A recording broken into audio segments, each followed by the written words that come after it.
Selamat pagi pemirsa, apa kabar Anda hari ini? Bersama saya Puji Lestari, inilah kabar Indonesia.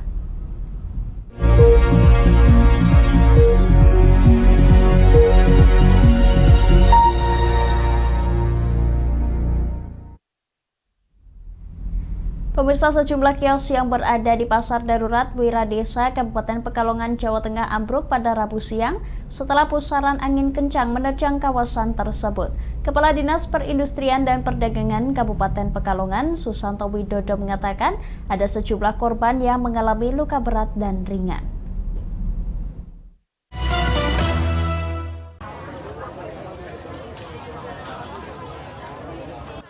Angin kencang yang menyapu Kabupaten Pekalongan, Jawa Tengah pada 1 November telah mengakibatkan Pasar Darurat Wiradesa yang berada di Dadirejo, Tirto roboh pada sekitar pukul 12.30 waktu Indonesia Barat.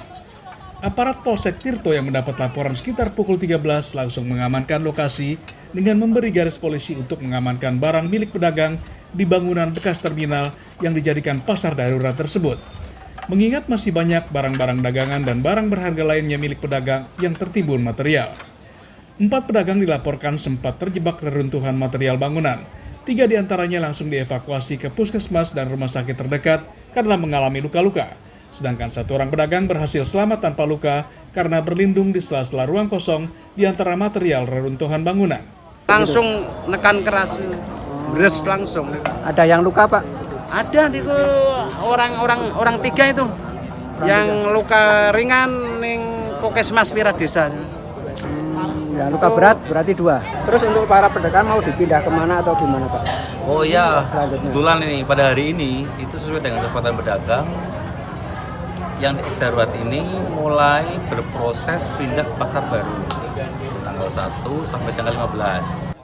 Dugaan sementara bangunan telah berusia tua sehingga rapuh. Polsek Tirto sendiri masih memeriksa sejumlah saksi untuk mengetahui secara pasti penyebab robohnya pasar darurat yang dibangun usai pasar tersebut terbakar pada bulan November 2018.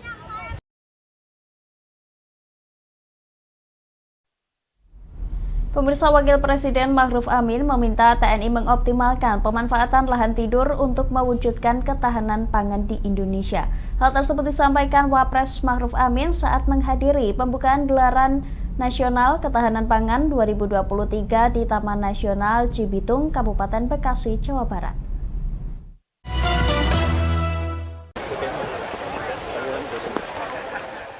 Wakil Presiden Ma'ruf Amin meminta TNI mengoptimalkan pemanfaatan lahan tidur untuk ketahanan pangan, khususnya saat dunia menghadapi persoalan pangan. Hal itu disampaikan Wapres Ma'ruf saat menghadiri pembukaan Gerakan Nasional Ketahanan Pangan 2023 di Taman Pancasila, Cibitung, Kabupaten Bekasi, Jawa Barat, Rabu 1 November. TNI ini banyak lahan-lahan yang masih tidur. Oleh karena itu kita melakukan upaya-upaya optimalisasi, dan ini juga bagian daripada petugas TNI dalam rangka operasi militer selain perang, ya, OMSP-nya. Ya, ini akan dioptimalkan sekarang pada masalah penanggulangan ketahanan pangan. Panglima TNI Laksamana Yudo Margono mengatakan, Gerakan Nasional Ketahanan Pangan yang diinisiasi pihaknya ini bertujuan mendorong pemanfaatan lahan tidur yang masih ada di berbagai wilayah di Indonesia, serta untuk menanggulangi permasalahan pangan akibat fenomena El Niño. Ketahanan pangan ini tidak hanya dilaksanakan di pertanian saja, tapi juga meliputi pertanian, perkebunan, kemudian perikanan, dan juga peternakan. Jadi semua tadi sudah ada di masing-masing daerah sesuai dengan kearifan lokal. Ya, yang bisa lahan pertanian kita tanam padi, yang perkebunan ada jagung, ada palawija, kemudian peternakan ada sapi, kambing.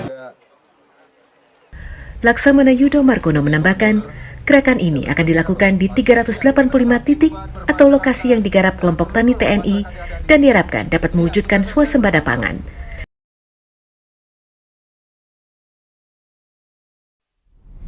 Pemirsa, Menteri Koordinator Bidang Politik, Hukum, dan Keamanan Menko Polhukam Mahfud MD mengungkapkan modus transaksi importasi emas senilai Rp189 triliun yang mencurigakan. Mahfud usai melakukan rapat bersama Satgas Tindak Pidana Pencucian Uang (TPPU) di kantor Kemenpolhukam Jakarta, menyampaikan bahwa modus kejahatan ini adalah mengondisikan seolah-olah emas batangan yang diimpor telah diolah menjadi perhiasan dan seluruhnya telah diekspor. Dari penyidikan kami, Pak, kami follow up, next slide. Menteri Koordinator Bidang Politik, Hukum, dan Keamanan Menko Polhukam Mahfud MD mengungkapkan modus transaksi importasi emas senilai Rp189 triliun yang janggal. Mahfud usai menggelar rapat bersama anggota Satgas Tindak Pidana Pencucian Uang (TPPU) di kantor Kemenko Polhukam Jakarta Rabu 1 November menyampaikan, transaksi tersebut melibatkan 3 entitas yang terafiliasi dengan grup milik pejabat berinisial SP yang bekerja sama dengan perusahaan di luar negeri. Berdasarkan pendalaman, Satgas TPPU menemukan fakta pemalsuan data kepabeanan yang menyebabkan hilangnya pungutan pajak penghasilan PPh sesuai dengan pasal 22 atas emas batangan ekspor seberat 3,5 ton. Modus kejahatan yang dilakukan adalah mengkondisikan seolah-olah emas batangan yang diimpor telah diolah menjadi perhiasan dan seluruhnya telah diekspor. Padahal berdasar data yang diperoleh, emas batangan sebesar 3,5 ton diduga beredar di perdagangan dalam negeri. Dengan demikian, grup SB telah menyalahgunakan surat ketetapan bebas PPh pasal 22. Lebih lanjut, Mahfud mengatakan telah berkoordinasi dengan pihak Pusat Pelaporan dan Analisis Transaksi Keuangan (PPATK) dan menyerahkan data tambahan transaksi keuangan janggal yang berasal dari puluhan rekening grup SP kepada Direktorat Jenderal Pajak Kementerian Keuangan untuk dianalisis kebenaran pelaporan pajaknya. Kasus transaksi janggal impor emas batangan tersebut pun telah dinyatakan naik ke penyidikan.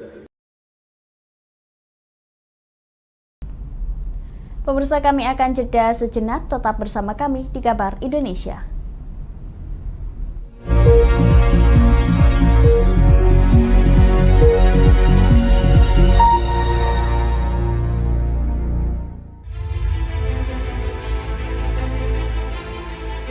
Memberikan pinjaman uang kepada saya dengan bunga 8% per bulan. Membedah opini narasumber, menggali lebih dalam untuk mendapatkan perspektif baru yang lebih faktual. Masalahnya, nota perbaikan kapal itu semua ada di saya. Kenapa Tomo bisa menunjukkan? Demi mendapatkan informasi yang solutif dan terpercaya dalam Bedah Opini. Setiap Rabu jam 11 siang hanya di Lingkar TV.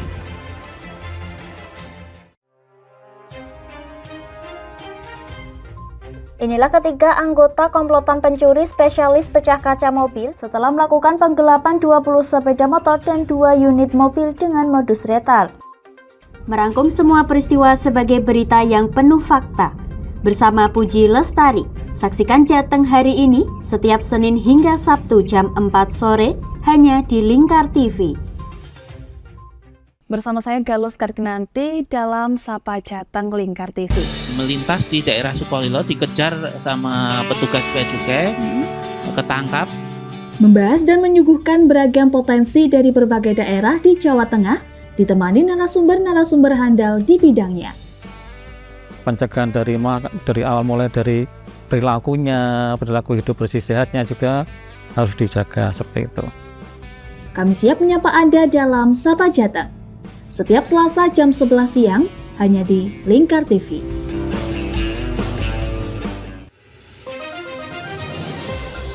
Modus kedua pelaku ini berpura-pura kehabisan bahan bakar kendaraan. Setelah pelaku dibantu, mereka kemudian melakukan kekerasan dan mengambil paksa sepeda motor korban. Saat tiba di lapangan terbang Okbab, rombongan langsung dihadang 5 orang yang mengaku sebagai anggota KKB. Yakni melakukan bujuk rayu kepada korban yang merupakan santriwati pada momen kegiatan belajar mengajar khusus. Menyajikan informasi-informasi hangat dan terpercaya bersama Kabar Indonesia setiap Senin hingga Sabtu jam 7 pagi hanya di Lingkar TV.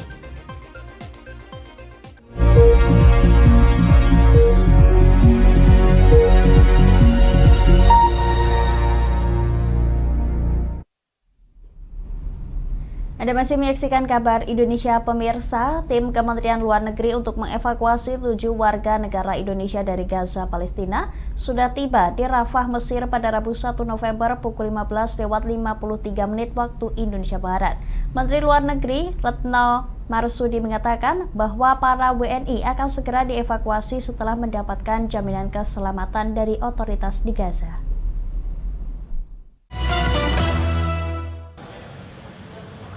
Tim dari Kementerian Luar Negeri telah tiba di Rafah, Mesir, yang berbatasan langsung dengan Gaza, Palestina pada Rabu 1 November pukul 10 pagi waktu setempat untuk mengevakuasi 7 WNI yang terdampak konflik Israel-Palestina. Menteri Luar Negeri Retno Marsudi dalam konferensi pers di kantor Kemenlu Jakarta pada Rabu 1 November mengatakan, pemerintah Indonesia tengah mengupayakan agar evakuasi dapat segera dilakukan. Namun, proses evakuasi masih menunggu jaminan keselamatan dari otoritas di Gaza.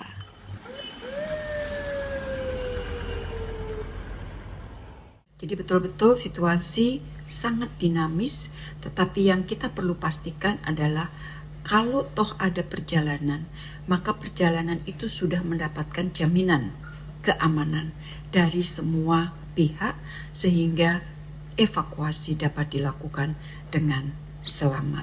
Dan Ibu Bapak, teman-teman, kita berdoa agar evakuasi dapat segera dilakukan dengan selamat. Adapun proses evakuasi berlangsung secara bertahap. Saat ini 3 WNI memilih untuk bertahan di Gaza. Berikutnya, pada akhir pekan ini, pemerintah Indonesia merencanakan pengiriman bantuan dari berbagai lembaga kemanusiaan ke Gaza. Pemirsa, sebanyak 58 pelaku UMKM yang bergerak di bidang pangan mendapatkan sertifikat izin edar dari Badan Pengawas Obat dan Makanan atau BPOM. Penyerahan sertifikat digelar di sela-sela kegiatan Forum Konsultasi Publik Layanan Publik Balai POM Jambi.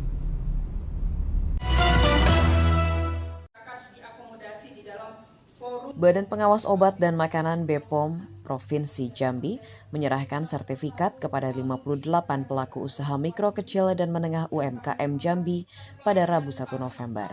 Adapun olahan pangan UMKM yang telah mendapat sertifikat edar seperti umbi-umbian yang menjadi makanan ringan, serta olahan kopi, madu, dan pangan khas daerah. Para pelaku UMKM dinyatakan mampu menerapkan cara olahan pangan yang baik dengan tidak menggunakan bahan berbahaya ataupun pewarna makanan, sehingga mendapat rekomendasi Balai POM dan diajukan untuk mendapat sertifikat layak edar. Kepala Balai POM Jambi, Veramika Ginting, berharap dengan dikeluarkannya sertifikat layak edar ini akan menjadi motivasi bagi pelaku UMKM lainnya untuk menerapkan olahan pangan yang baik dan sehat. Ada 58 izin edar yang sudah didampingi oleh Balai POM di Jambi yang dikeluarkan oleh Badan POM RI. Izin edarnya 32 diantaranya itu bernilai ekspor. Jadi ini yang memang kami harapkan akan muncul UMKM baru yang akan menjadi kebanggaan kita bersama. Veramika juga menyatakan Balai POM Jambi berkomitmen untuk terus mendukung daya saing UMKM agar diakui tidak hanya secara nasional, tapi juga internasional.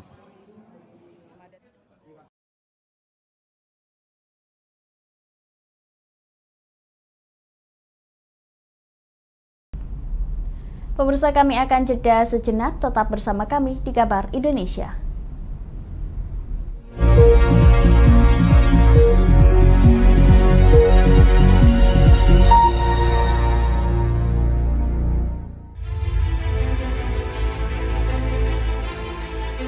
Memberikan pinjaman uang kepada saya dengan bunga 8% per bulan. Membedah opini narasumber, menggali lebih dalam untuk mendapatkan perspektif baru yang lebih faktual. Masalahnya, nota perbaikan kapal itu semua ada di saya. Kenapa Tomo bisa menunjukkan? Demi mendapatkan informasi yang solutif dan terpercaya dalam Bedah Opini. Setiap Rabu jam 11 siang hanya di Lingkar TV.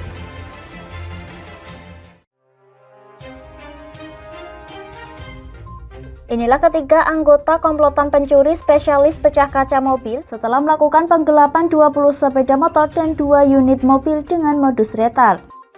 Merangkum semua peristiwa sebagai berita yang penuh fakta. Bersama Puji Lestari, saksikan Jateng hari ini setiap Senin hingga Sabtu jam 4 sore hanya di Lingkar TV. Bersama saya Galus Karkinanti dalam Sapa Jateng Lingkar TV. Melintas di daerah Sukolilo dikejar sama petugas bea cukai, ketangkap.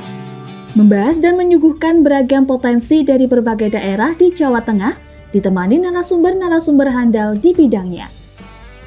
Pencegahan dari awal mulai dari perilakunya, perilaku hidup bersih sehatnya juga harus dijaga seperti itu. Kami siap menyapa Anda dalam Sapa Jateng. Setiap Selasa jam 11 siang, hanya di Lingkar TV.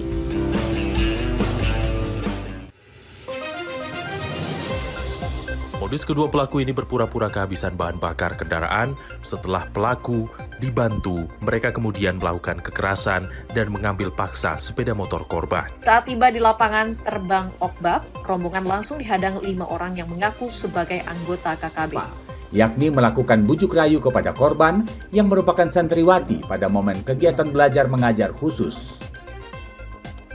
Menyajikan informasi-informasi hangat dan terpercaya bersama Kabar Indonesia setiap Senin hingga Sabtu jam 7 pagi hanya di Lingkar TV.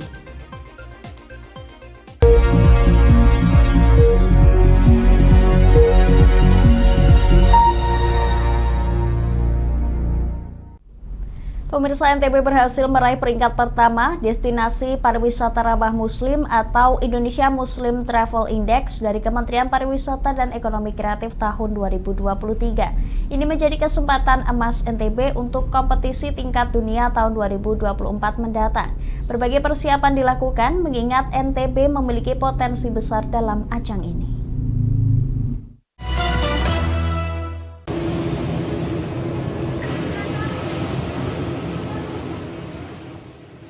Provinsi Nusa Tenggara Barat (NTB) berhasil meraih peringkat pertama sebagai destinasi pariwisata ramah Muslim atau Indonesia Muslim Travel Index (IMTI) dari Kementerian Pariwisata dan Ekonomi Kreatif tahun 2023. Lolos di tingkat nasional menjadi tiket Provinsi NTB untuk melaju menuju tingkat dunia dengan berbagai potensi pariwisata yang dimiliki serta budaya religius yang disematkan. Pejabat Gubernur NTB, lalu Gita Aryadi, saat ditemui Rabu 1 November mengatakan, pihaknya telah melakukan berbagai langkah penyempurnaan kawasan wisata Muslim, termasuk diantaranya memastikan setiap destinasi wisata memiliki sarana penunjang ibadah, hingga menyiapkan atraksi budaya bertajuk religi dalam setiap kegiatan pariwisata daerah. Kita punya potensi sebagai masyarakat ini, kita kembangkan itu. Kita menjadi destinasi pariwisata yang ramah Muslim. Kenapa ramah Muslim?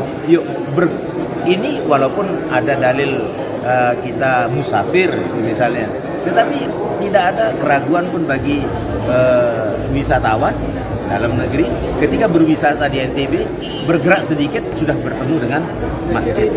Pergi ke hotel, restoran, tidak ada keraguan apapun, makanannya halal atau thayyib.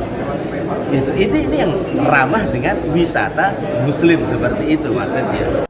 Pihaknya juga menambahkan bahwa saat ini penilaian destinasi pariwisata ramah Muslim tingkat dunia tengah berlangsung. Di antaranya penilaian terhadap fasilitas hotel, restoran hingga keramatamahan di kawasan wisata. Dengan hasil penilaian akan dirilis pada pertengahan tahun mendatang. Pemirsa, maskapai anak perusahaan PT Pertamina yaitu Pelita Air memperkuat konektivitas penerbangan di Indonesia dengan melakukan penambahan rute penerbangan dari Jakarta Banjarmasin. Perluasan rute domestik Pelita Air ini ditandai dengan resmi melalui kegiatan inaugural flight pada Rabu 1 November di Banjarmasin.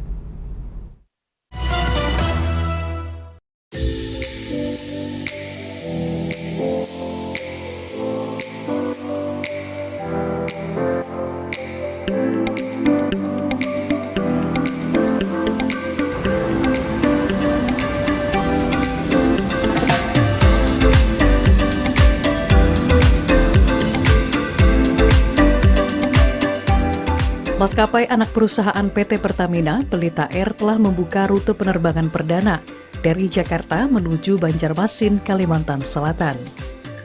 Pembukaan rute perdana ini diluncurkan melalui acara inaugural Flight Pelita Air Jakarta Banjarmasin bersama Kementerian BUMN, Angkasa Pura, dan jajaran direksi PT Pertamina pada Rabu 1 November.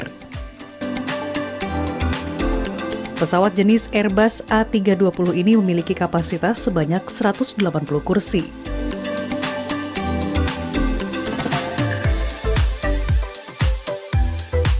Layanan penerbangan reguler rute Jakarta-Banjarmasin, Jakarta pun bisa ditempuh setiap hari. Rute baru ini menjadi rute ke-9 yang dibuka oleh maskapai plat merah tersebut sejak penerbangan pertama pada tahun 2022 lalu.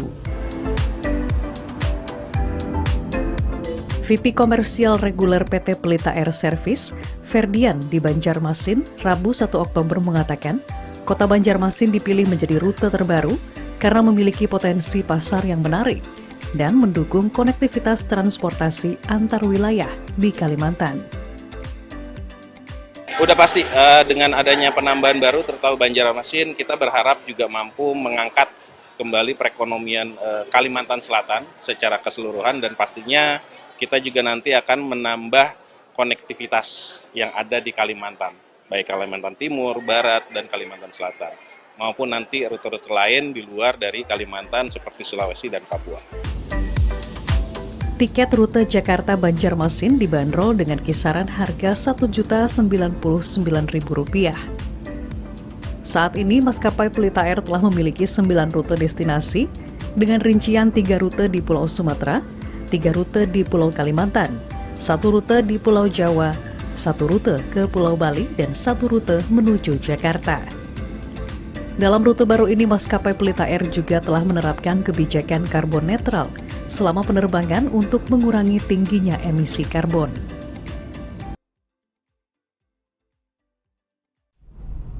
Demikian kabar Indonesia pemirsa, nantikan kabar Indonesia selanjutnya hanya di Lingkar TV. Saya Puji Lestari pamit dari hadapan Anda, selamat melanjutkan aktivitas Anda, selamat pagi dan sampai jumpa.